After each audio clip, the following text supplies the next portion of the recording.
അമ്മ എത്ര നാൾ കിടന്നാലും ഞാൻ നോക്കുമായിരുന്നു അമ്മായി. എൻ്റെ അമ്മയെ പോലും ഞാനിതുപോലെ ശുശ്രൂഷിച്ചിട്ടില്ല.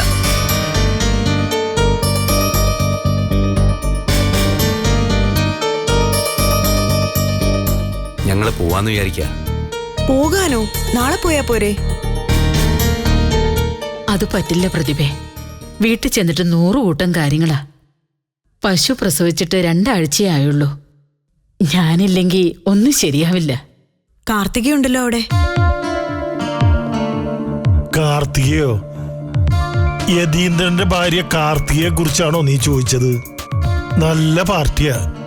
കൈകൊണ്ട് മെയ് ചൊറിയത്തില്ല. പശുവിന്റെ കാര്യങ്ങൾ നോക്കും പോലും. കാർത്തികയുടെ കാര്യങ്ങൾ നോക്കാൻ തന്നെ ഒരാള് വേണം. എല്ലാ യതീന്ദ്രനും ഉണ്ടതിന്. നമുക്കിറങ്ങാം. സഞ്ചയനത്തിന് വരണം. പ്രതാപൻ ഇവിടെ കാണുമല്ലോ അല്ലേ? ഞാനെന്തായാലും 2 ദിവസം കഴിഞ്ഞ് പോകുന്നുള്ളൂ അമ്മായി. ഈ അവസ്ഥയില് വിദ്യനെ വിട്ടിട്ട് പോകാൻ എന്റെ മനസ്സനുവദിക്കുന്നില്ല അമ്മായി. വാ ഉദയ, നന്ദനോട് പറഞ്ഞിട്ട് നമുക്ക് അങ്ങോട്ട് ഇറങ്ങാം. ശരി.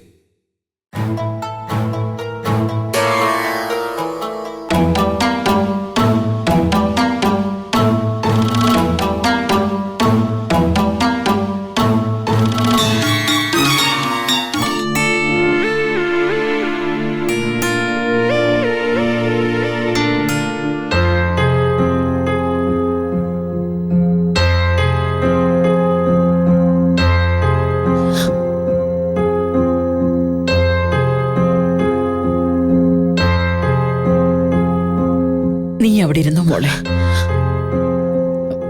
അമ്മേ വിളിക്കണ്ട മോളെ, കിടന്നോട്ടെ.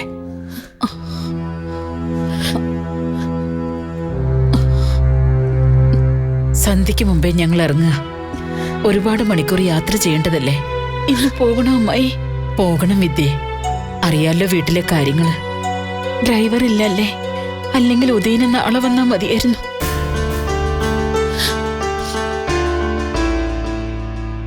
വിദ്യ തൃശ്ശൂരിലേക്ക് വരുമ്പോ മോള് കൂടെ വന്നാ മതി. അവിടുത്തെ കാര്യങ്ങൾ ഓർത്ത് മോള് വിഷമിക്കണ്ട. എന്താ ഉദയ? ഓഫീസിലൊന്ന് വിളിച്ചു പറയണം. അതൊക്കെ ഞാൻ പറഞ്ഞേക്കാം. പോകാൻ ഉദ്ദേശിക്കുന്നുണ്ടെങ്കിൽ താമസിപ്പിക്കണ്ട. എന്നാ ഇറങ്ങാ ഉദയ. കരയാതെ മോളെ. മുത്തശ്ശിക്ക് അത്രേ ആയുസുള്ളൂന്ന് കരുതി സമാധാനിക്കേ. എന്നാ ഞങ്ങളങ്ങോട്ട് ചെന്നിട്ട് ഞാൻ വിളിക്കാം. ഉദയ,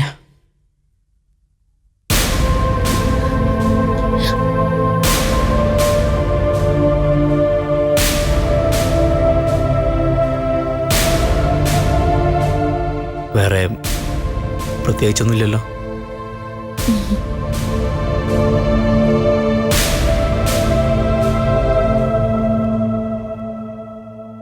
എന്തെങ്കിലും ഉണ്ടെങ്കിൽ വിളിച്ചാൽ മതി.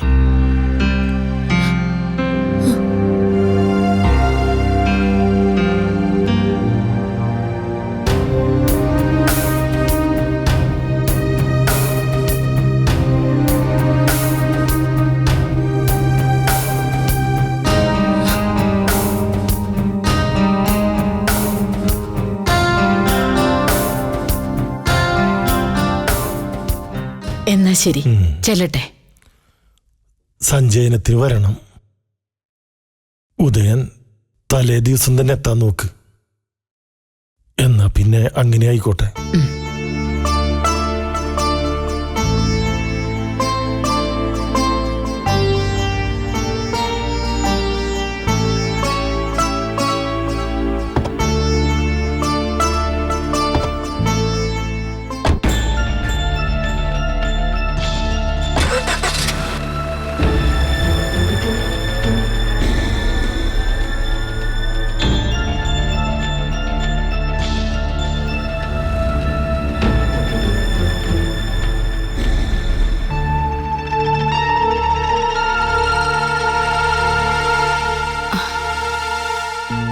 കഞ്ഞി കുടിക്കാൻ വരാതിരുന്ന എന്താ മോളെ? ഉച്ചയ്ക്കൊന്നും കഴിച്ചതല്ല, 2 സ്പൂൺ കഞ്ഞി കുടിച്ചിട്ട് വാ മോളെ. അമ്മ കഴിച്ചോ? ഇല്ല. എത്ര ദിവസമായി വിചാരിച്ചതാ മുത്തശ്ശിയെ വന്നൊന്ന് കാണണമെന്ന്. ഓരോ കാരണം കൊണ്ട് യാത്ര മുടങ്ങി. ഇന്നലെ പോലും ഒന്ന് വരാൻ കഴിഞ്ഞില്ല. എഴുന്നേറ്റ് നടന്നില്ലെങ്കിലും അമ്മയ്ക്ക് കുറെ മാറ്റം വരുമെന്ന് ഞാനും പ്രതീക്ഷിച്ചു. ഒരു വാക്ക് മിണ്ടുന്നെങ്കിലും വിചാരിച്ചു. ഒരുപാട് സങ്കടങ്ങളുണ്ടായിരുന്നു ആ മനസ്സിൽ. എന്തൊക്കെയോ പറയാൻ ബാക്കി വെച്ചിട്ടാ അമ്മ പോയതെന്ന് എനിക്ക് തോന്നുന്നു. മുത്തശ്ശിയുടെ സങ്കടങ്ങളെല്ലാം എന്നെ പറ്റിയായിരുന്നു. അങ്ങനെ എനിക്ക് തോന്നുന്നത്. സേതുകുഞ്ഞമ്മ മുൻകൈ എടുത്തെങ്കിലും മുത്തശ്ശി ധൈര്യമായി നിന്നതുകൊണ്ട് മാത്രം പനക്കലിൽ നിന്ന് ഞാൻ ഇവിടെ എത്തിയത്. ഇവിടെ വന്നപ്പോഴാ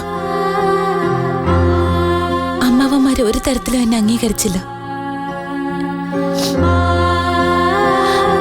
എല്ലാ പിന്തുണയും തന്നത് മുത്തശ്ശിയ. അന്ന് ഞാനും നിന്റെ ശത്രുവായിരുന്നല്ലോ, ഓർക്കുന്നില്ലേ?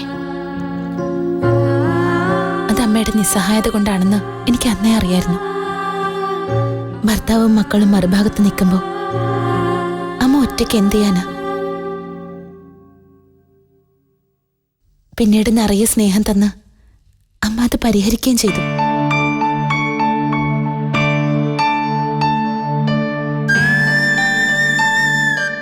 സേതുലക്ഷ്മി കുഞ്ഞമ്മയുടെ മരണോ മുത്തശ്ശിയെ തകർത്ത് കളഞ്ഞത്. അന്ന് തളർന്നു വീണതാ. മരിക്കുന്നവരെ പിന്നെ ചലിച്ചിട്ടില്ല. ഞാനും ഒത്തിരി വിഷമിപ്പിച്ചിട്ടുണ്ട് അമ്മേ. അതിന് പ്രായശ്ചിത്തം ചെയ്യാൻ ദൈവം അവസരം തന്നില്ല. നിന്റെ അച്ഛന്റെ പേരിൽ പണ്ടിവിടെ വലിയ പ്രശ്നങ്ങളാണ് ഉണ്ടായത്. കോവിലകത്തുള്ളവർക്കാകെ ഭ്രാന്ത് പിടിച്ച പോലെയായിരുന്നു. അച്ഛനും മറ്റും കാണുക എതിർപ്പ് പറഞ്ഞെങ്കിലും മനസ്സുകൊണ്ട് അമ്മ എന്നോടൊപ്പമായിരുന്നു. അന്നത്തെ കാലമല്ലേ, കോലോത്തെ സ്ത്രീകളുടെ ലോകം അകത്തളം മാത്രമായിരുന്നു. തീരുമാനങ്ങളെല്ലാം ആണുങ്ങളുടെ വക. അതനുസരിക്കല്ലേ നിവൃത്തിയുള്ളൂ. അന്ന് അമ്മയുടെ അവസ്ഥയും അതുതന്നെയായിരുന്നു. ഒന്നോർത്ത ഒരിക്കലും അമ്മയ്ക്ക് സമാധാനവും സന്തോഷവും കിട്ടിയിട്ടില്ല. മക്കൾ കൊടുത്തിട്ടില്ലെന്ന് തന്നെ പറയാം. എന്റെ കാര്യം പറയണ്ടല്ലോ. വല്യേട്ടൻ എല്ലാ കോഴ്സിനും ഫസ്റ്റ് വാങ്ങിച്ച ആളാ. ഡൽഹിയിലൊരു ഇംഗ്ലീഷ് പത്രത്തിൽ ജോലിയും കിട്ടിയതാ. ആണോ?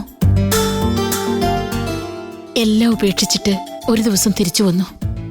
പിന്നെ ഒരു ജോലിക്കും പോയിട്ടില്ല. ഇവിടെ ഒതുങ്ങിക്കൂടി. രഘുവിനാണെങ്കിൽ ഗൾഫിൽ നല്ല ജോലിയുണ്ടായിരുന്നു. അപ്പോഴാ ബോംബെയിൽ നിന്ന് ഷിപ്പിലെ ജോലിക്ക് ഓഫർ വന്നത്. ഗൾഫിൽ നിന്ന് വന്നെങ്കിലും 6 മാസം കഴിഞ്ഞപ്പോഴത്തേക്കും രഘു ഷിപ്പിലെ ജോലി വേണ്ടെന്ന് വെച്ചു.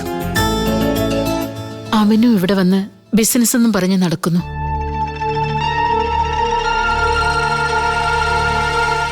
പ്രതിഭ വാചോടിക്കുന്ന പോലെ അത്ര വലിയ നേട്ടമൊന്നും ബിസിനസ് കൊണ്ടുണ്ടെന്ന് എനിക്ക് തോന്നുന്നില്ല. സേതുലക്ഷ്മിയും പഠിക്കാൻ മിടുക്കിയായിരുന്നു. പിന്നെ രാഷ്ട്രീയത്തിലായി ശ്രദ്ധ. കുഞ്ഞമ്മയ്ക്ക് പക്ഷേ നല്ലൊരു ഭാവി ഉണ്ടാവുമായിരുന്നു. പാർട്ടിയിലെ വലിയ ലീഡേഴ്സിന് പോലും മതിപ്പായിരുന്നു. വലിയ പദവികളിലെത്തേണ്ട ആളാ. പറഞ്ഞിട്ടെന്താ മോളെ, പോയില്ലേ? അതോടെ അമ്മയുടെ ജീവിതവും കഴിഞ്ഞില്ലേ? വിധി. ഇവിടുത്തെ എല്ലാ ചടങ്ങുകളും കഴിഞ്ഞിട്ട് നമുക്ക് നല്ലൊരു ജോത്സ്യനെ കണ്ട് പ്രശ്നം വെപ്പിച്ചു നോക്കണം. അതെന്തിനാ? ചിലരുടെ മരണവുമായി ബന്ധപ്പെട്ട് ഓരോരോ ദോഷങ്ങൾ കാണുമെന്ന് പറയാറില്ലേ? അതിനുള്ള പരിഹാര കർമ്മങ്ങൾ ചെയ്യണം. എങ്കിലേ ആത്മാവിന് മോക്ഷം കിട്ടുള്ളൂ. മോളെ, സുഖമില്ലാതെ കിടക്കുകയായിരുന്നെങ്കിലും അമ്മ പെട്ടെന്ന് മരിച്ചതിന്റെ പേരിൽ നിനക്കെന്തെങ്കിലും സംശയമുണ്ടോ? ഉണ്ടോ? അമ്മയ്ക്ക് സംശയമുണ്ടോ? ഇല്ല.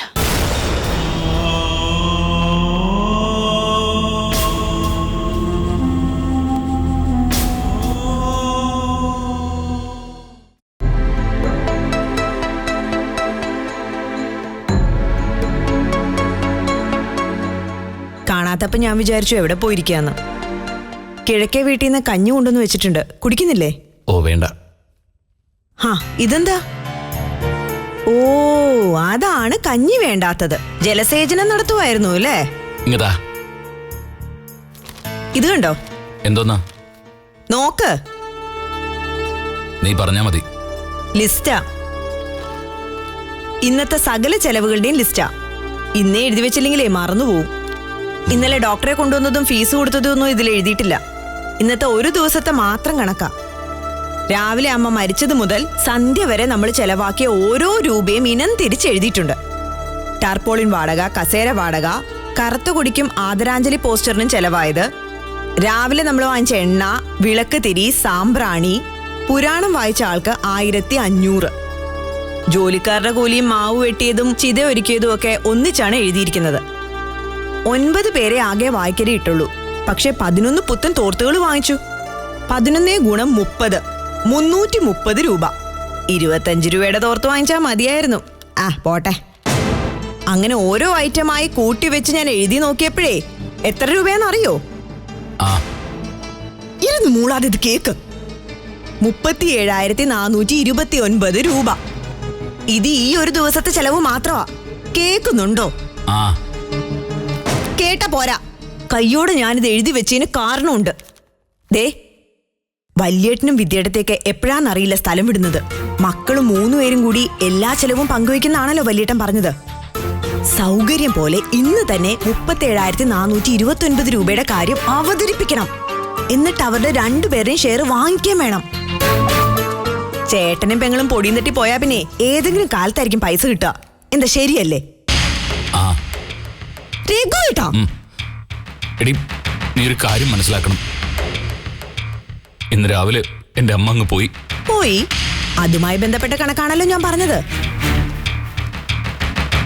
ഞാൻ ഈ കോലത്തെ ഇളയ മകനാ പ്രതിഭ. എന്റെ അമ്മയുടെ ഏറ്റവും ഇളയ മോൻ. എനിക്ക് സങ്കടമുണ്ട്. ഒരുപാട് ഒരുപാട് ലാളിച്ച എന്റെ അമ്മ എന്നെ വളർത്തിയത്. കൊച്ചുനാളിൽ എല്ലാവരും എന്നെ അനിയൻ കുഞ്ഞെന്നാ വിളിച്ചിരുന്നത്. നിനക്കറിയാമോടി? അതിന് പറഞ്ഞിട്ടെന്താ, ഞാൻ രഘുവേട്ടനെ അനിയൻ കുഞ്ഞെന്ന് വിളിക്കണോ? 4 മക്കളിൽ സേതുലക്ഷ്മി മരിച്ചു. ബാക്കി 2 പേരും വേറെ താമസമായി. ഞാൻ മാത്രം ഈ തറവാട്ടിൽ. ഓരോരുത്തർക്കും ഓരോരോ പ്രശ്നങ്ങൾ. എനിക്കേ ഉള്ളൂ വലിയ പ്രശ്നമില്ലാത്തത്. എന്റെ കൂടപ്പിറപ്പുകളെ ഞാൻ വേണ്ടതുപോലെ ശ്രദ്ധിച്ചില്ല, സഹായിച്ചുമില്ല. അപ്പോഴാ നീ ഈ ലിസ്റ്റും കൊണ്ട് വന്നിരിക്കുന്നത്. അതെ, ഇത്രയും ക്രൂരത എന്നെ കൊണ്ട് വയ്യ. എന്നെ കൊണ്ട് ഇതൊന്നും പറ്റില്ല. എന്താ എന്താ പറഞ്ഞത്? പ്രതിഭ, അപ്പുറം ഇപ്പുറം നിൽക്കുന്ന പരിപാടി പറ്റില്ല രഘുവേട്ടാ. എനിക്കും ഉണ്ട് സഹോദരങ്ങള്, അവർക്കും ഉണ്ട് ചില പ്രശ്നങ്ങള്. ഞാനൊരു സെന്റിമെന്റ്സും കാണിക്കാൻ നിൽക്കാറില്ല. വല്ലപ്പോഴും കാണുമ്പോ വിവരങ്ങൾ ചോദിക്കും. പ്രയാസം പറയുമ്പോ സഹതാപം കാണിക്കും. ഒരു പരിധി കഴിയുമ്പോ അതിലും വലിയ പ്രയാസങ്ങൾ എനിക്കുണ്ടെന്ന് പറയും. അല്ല, നിനക്കെന്ത് പ്രയാസം ഇവിടെ? എന്ത് പ്രയാസാ നിനക്ക് ഇവിടെ? ഓ, പ്രയാസം ഉണ്ടെന്ന് പറയുന്നു അവരെ വിശ്വസിപ്പിക്കാനായിട്ട്. അങ്ങനെ പറ. പക്ഷെ എന്റെ വല്യേട്ടനും വിദ്യേട്ടനും മിണ്ടിപ്പോകരുത്. നിങ്ങൾക്ക് ഞാൻ ഭാര്യയെ കൂടെ വേണമെങ്കിലേ എന്റെ വള്ളത്തെ മാത്രം ചവിട്ടി നിന്നാ മതി. കൂടപ്പിറപ്പുകൾ മതിയെങ്കിലേ അങ്ങോട്ട് ചാടിക്കോ. ഞാൻ എന്റെ പാട്ടിന് പോകാൻ പറ്റൊന്നുമില്ല. നിങ്ങള് നിങ്ങളുടെ പാട്ടിന് പോകേണ്ടി വരും. ഇന്ന് നീ കണക്ക് വായനയും നടക്കൊന്നുമില്ല. ചേട്ടനും ചേട്ടത്തെയും പോകുന്നതിന് മുമ്പേ ഈ ലിസ്റ്റ് പറയുന്നതിനനുസരിച്ചുള്ള പൈസ വാങ്ങിച്ചിരിക്കണം. അല്ലെങ്കിൽ എന്റെ സ്വഭാവം മാറും.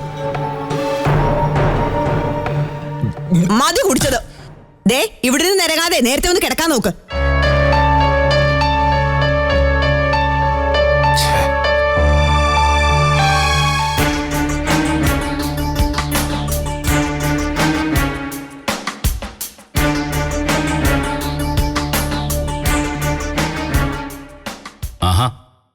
ബലിയും കർമ്മങ്ങളും നടക്കുന്നിടത്തേക്ക് 2 പേരും ഒന്നും വന്ന് നോക്കുപോലും ചെയ്തില്ലല്ലോ. കർമ്മങ്ങളെല്ലാം ആചാരപ്രകാരം രഘുനാഥൻ ചെയ്യുന്നുണ്ടല്ലോ.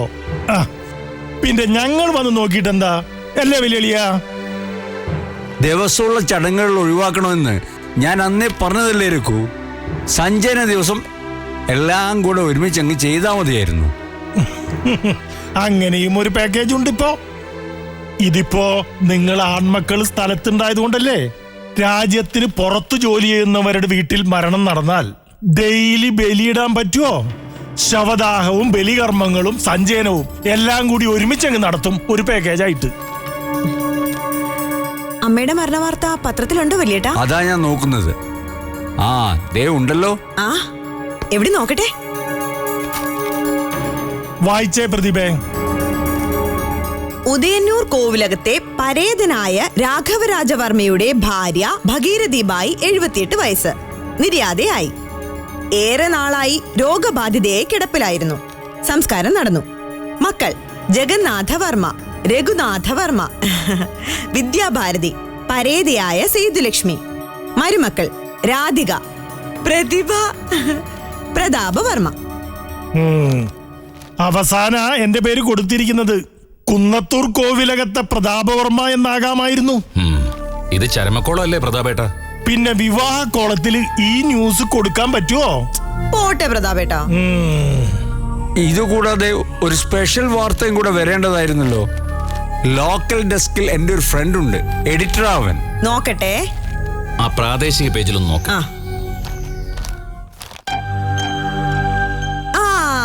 ഉണ്ട്, ബോക്സിലാ. ദേ ഇവിടെയുണ്ട് അമ്മയുടെ ഫോട്ടോ.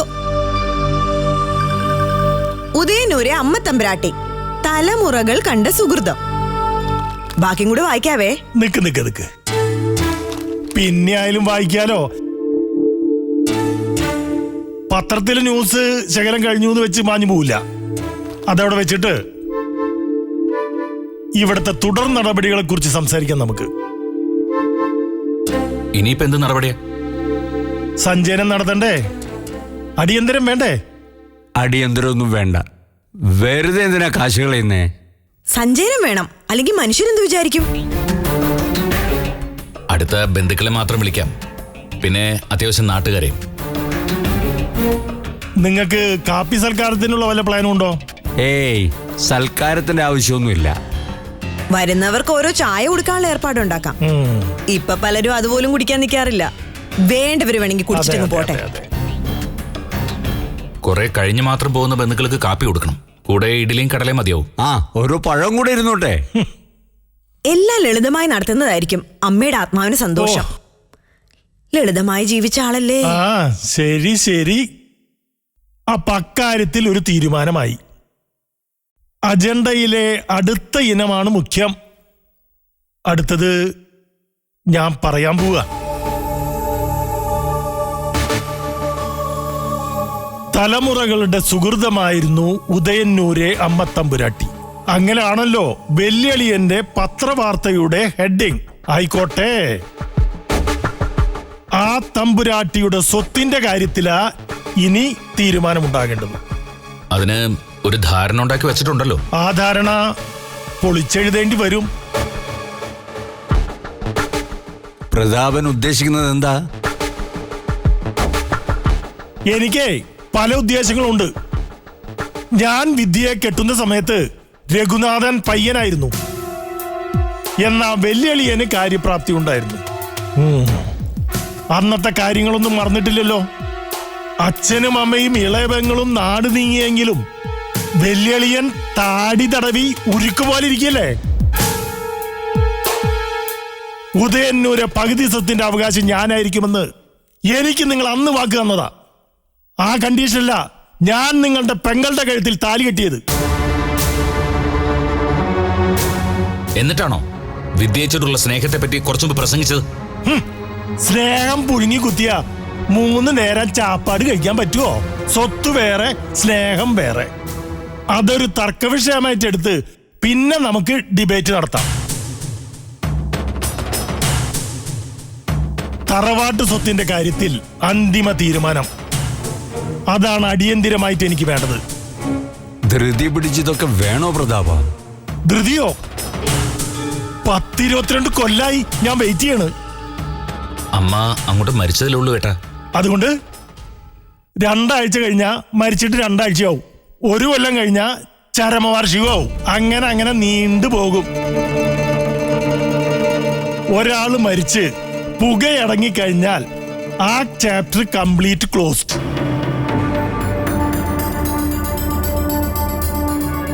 പിന്നെ തുറക്കേണ്ടതേ പുതിയ ചാപ്റ്റർ. ചത്ത് മണ്ണടിഞ്ഞ മരിച്ചുപോയ ആളുടെ അനന്തരാവകാശികൾക്ക് സംതിങ് കിട്ടാനുള്ളതിന്റെ ചാപ്റ്റർ. അതിന്റെ ആലോചന ഉടനെ വേണം.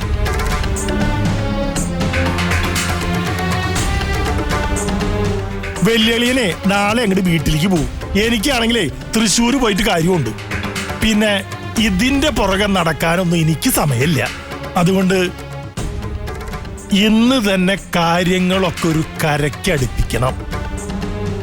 പഴയ ധാരണകളിൽ ചില തിരുത്തലുകൾ വേണ്ടി വരും. സമയമാകുമ്പോൾ ഞാൻ പറയാം അതെന്താണെന്ന്.